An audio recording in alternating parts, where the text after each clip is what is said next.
next speaker has tons of experience, right?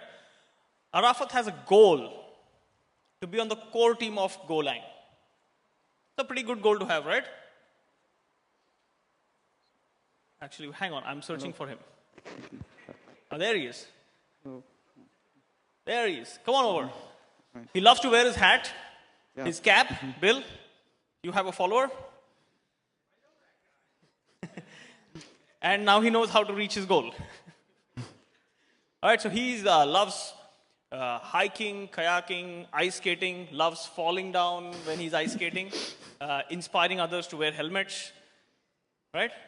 While he keeps wearing a cap. He loves to code. He shuttles between Canada and India. He's in, you said you're in IIT Kharagpur, right? Yeah, so he's in IIT Kharagpur. Wants to keep learning Go, and he's going to talk a lot about algorithms. And we are good to go. Awesome. Clap, please.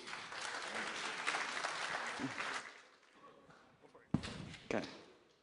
So, all right. I go first. Really nice to meet you guys. Thank you so much for coming all over from the country and from across the world. So I am Arafat, and a little bit of me before I start this conference. So I'm from this beautiful state called Rajasthan. It's a really nice place, and I think all of you should visit it once in your lifetime. I have a gopher that describes my homeland really well. So I guess this might resonate with some of you. So it's a Rajasthani gopher. I love coding. Originally, I'm from Ruby conferences, so that's where you'd usually find me, but I also like Golang, and I built something cool in it, so that's why I came here. And I love hiking. This is one of my favorite shots. I took it in the beautiful British Columbia, and that's about it. So let's start. So this talk is about visualizations in Golang. So again, this is kind of a contrary to the popular topics. And part of the reason why I'm doing this is because I came from the scientific programming community. And in that, everything you do in MATLAB or like SciRuby or whatever, you always have to have some visuals. I didn't see any of those things in Golang, so I tried to build something for myself. So the philosophical reason behind doing any visualization in Golang is visualization gives you answers to questions that you didn't know you had. And I guess as we go through this talk, this will become abundantly clear to you guys. So, okay, all right. So before I do anything, I just want to ask you guys, how many of you like giving programming interviews? Like, how many of you have you all given programming interviews? Okay, so there are like a few people, but almost everyone doesn't like programming interviews. Color me surprised.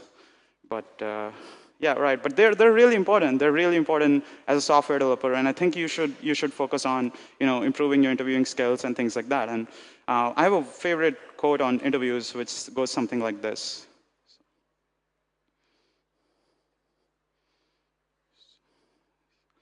So this is from Max Howell. He was rejected by Google, and he got pissed off, so he posted on Twitter.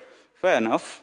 So again, I'm not judging on like which is the right way, which is not the right way, but I'm just going to offer you one perspective on how you can conduct interviews and how you could do something about it. So when I came to Golang, I wanted to build something cool. I wanted to build something that would help people play around with data structures. So I built a library that has a lot of different data structures like list, stacks, and like B trees, things like that sort, and you can visualize them.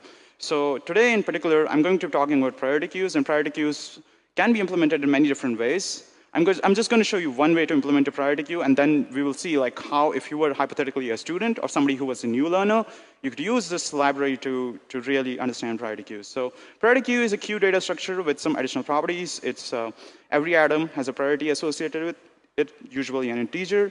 An item with a higher priority is dequeued before an item with a lower priority, and two items with an equal priority are dequeued based on their order in the queue. So how do we implement it? How do we go about implementing this? So we're going to use a binary heap. We're going to use binary heaps to implement a priority queue this time. So binary heaps are efficient ways of implementing priority queues, and main reason is that the element maximum minimum takes off one time, and the insertion deletion takes logarithmic time. So let's just help you understand how binary trees are before we do the visuals.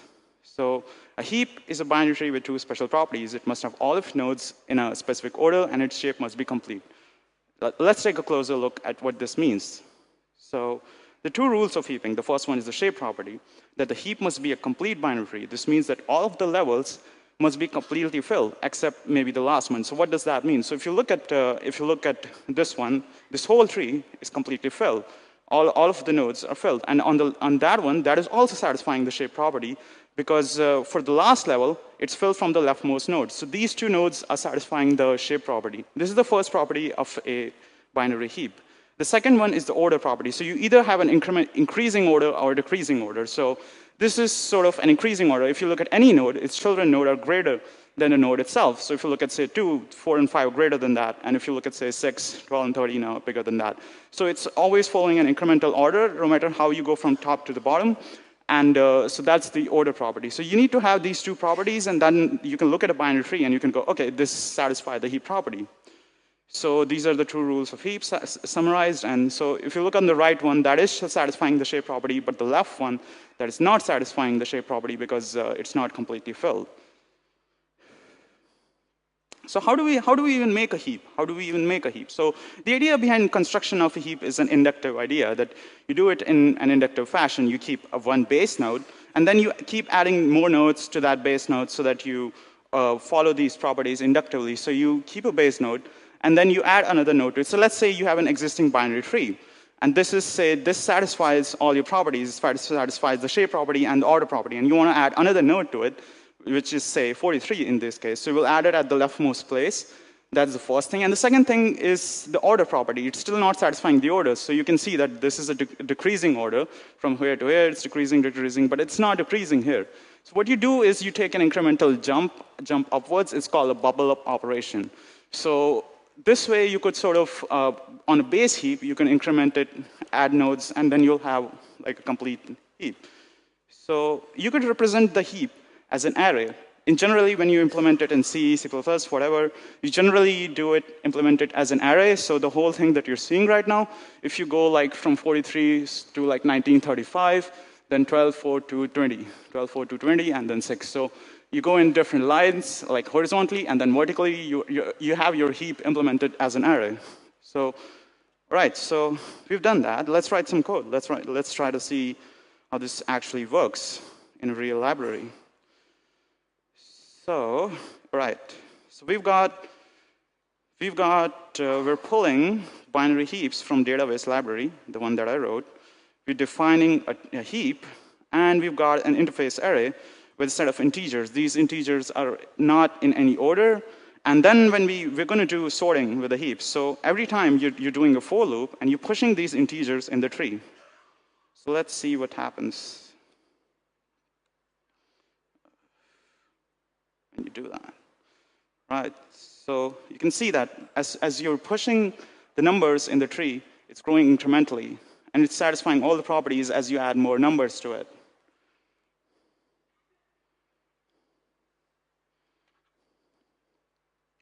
So again, and then after, like, it helps you sort of visually see how, like, the construction and how sort of this whole binary tree data structure works.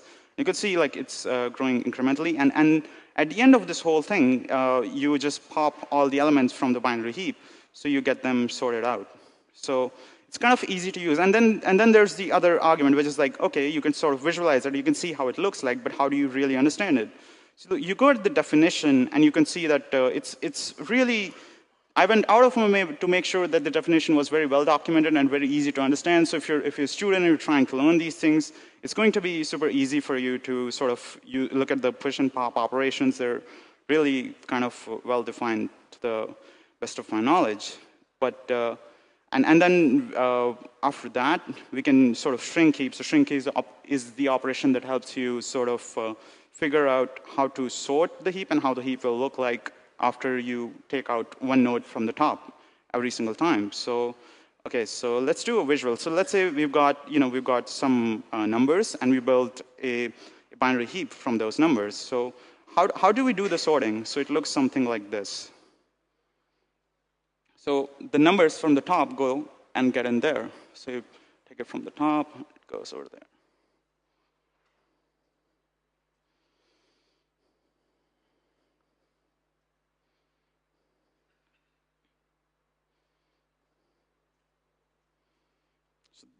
That's one way to sort. So this is probably a good and easy way to understand this data structure. Aside from that, this is not the only thing we can do. We have a lot of different data structures too, right? So let's look at something else. So, okay, so anybody know what these guys are, what the right one thing is? I'm sure you guys know. Can anybody just yell out loud like what the thing on the right is? Yeah, red, black tree. And what the left one thing is? Does anybody know what that is?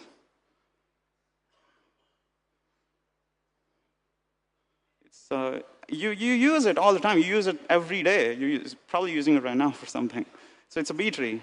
It's a B tree. It's used in the internal implementations of databases. So if you ever want to like look up how B tree works and implements, you can just go to the library and just get the code. And it's honestly surprisingly simple, but.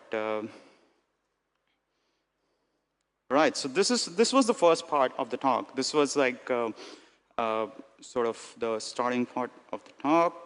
And let's conclude this database thing. So the thing is, the idea is if you want to get jobs, you got to be good at interviewing. If you want to be good at interviewing, you need to learn data structures and algorithms. And if you want to learn data structures and algorithms, you need to use my library database. So that's the argument. Yeah. So try it out. It's pretty cool. It's gotten really popular on GitHub, so that's good.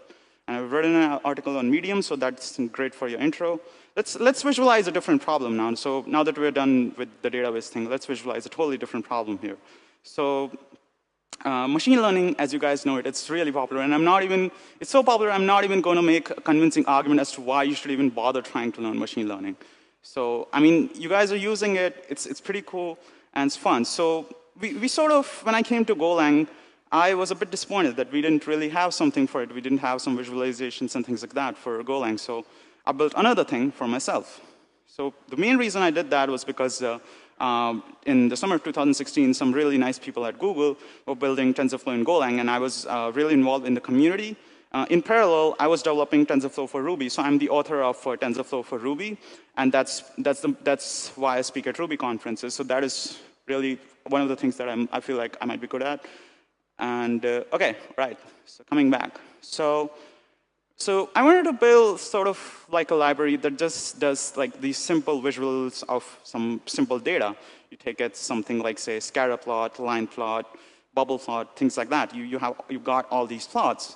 And if you have like used MATLAB or Matplotlib in Python, you realize how easy these things are. But more importantly, the idea is that they help you tell a story. And rather disappointing thing was Golang didn't have anything for that. So I tried to make one for myself.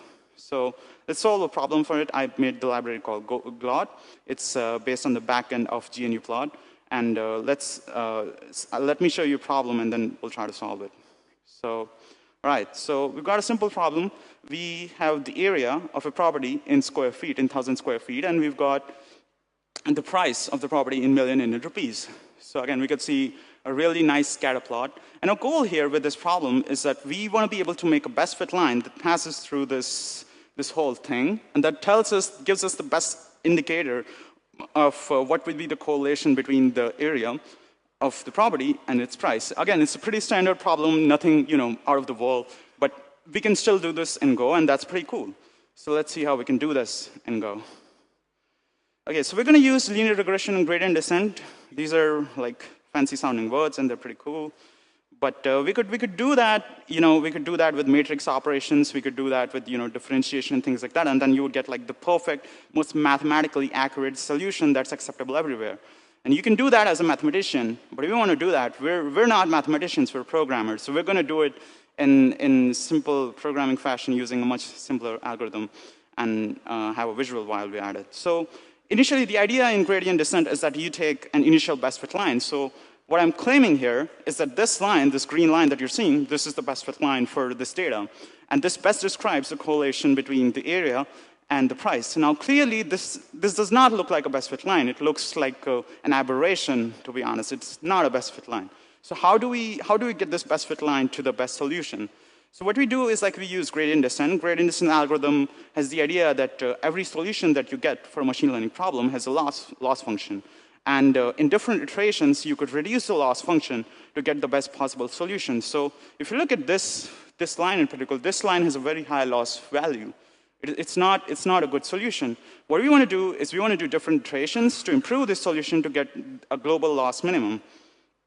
So we've got a few things here before we try to implement it. We've got a few things. So the first thing is like we've got a hypothesis function, which is a line, which is the best fit line. So the equation of a line is theta 0 plus theta 1 times x. That is the hypothesis line, the green line. The second thing is the mean squared error. There are many different ways to take errors. We're going to take the mean squared error. And then the gradient descent function, which is a differentiation-based function, which helps you iteratively change the equation of the line, the hypothesis function, to figure out what would be the best possible solution for ourselves. So we're going to use gradient descent to iteratively figure out the best solution for this. So let's jump to the code.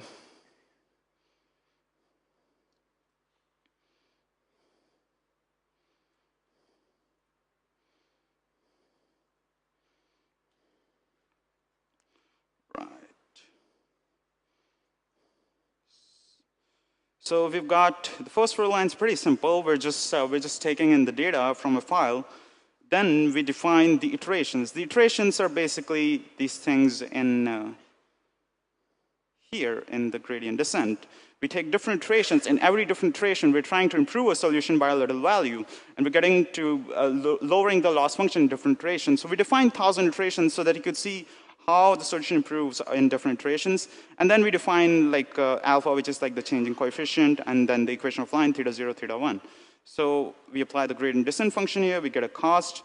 And in every 100 iterations, we're printing what would the solution look like, so that we could watch how the solution incrementally grows to the best possible solution.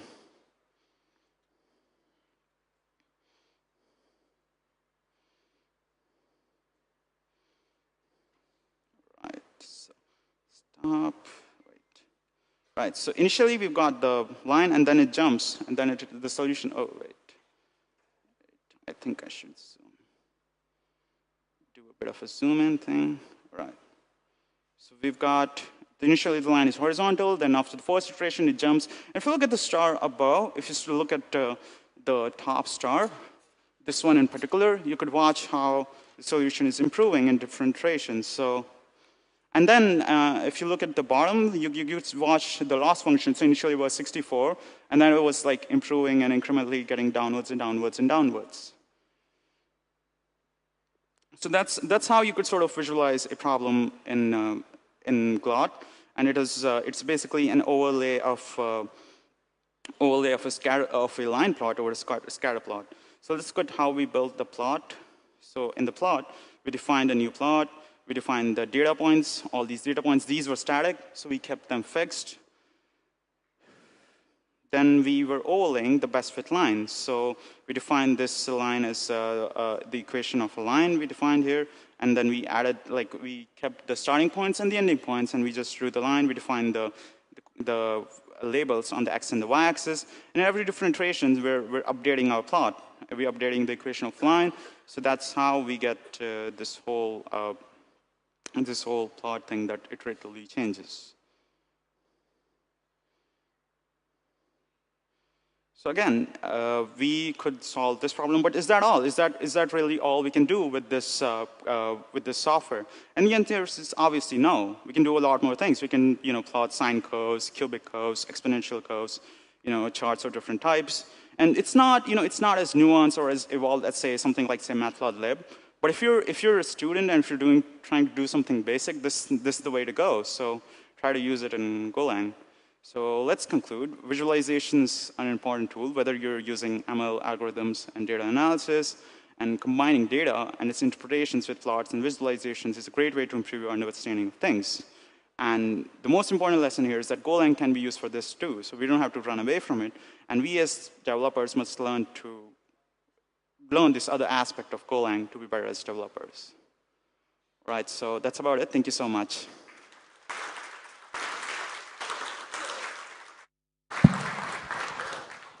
All right, thank you, Arafat. Questions?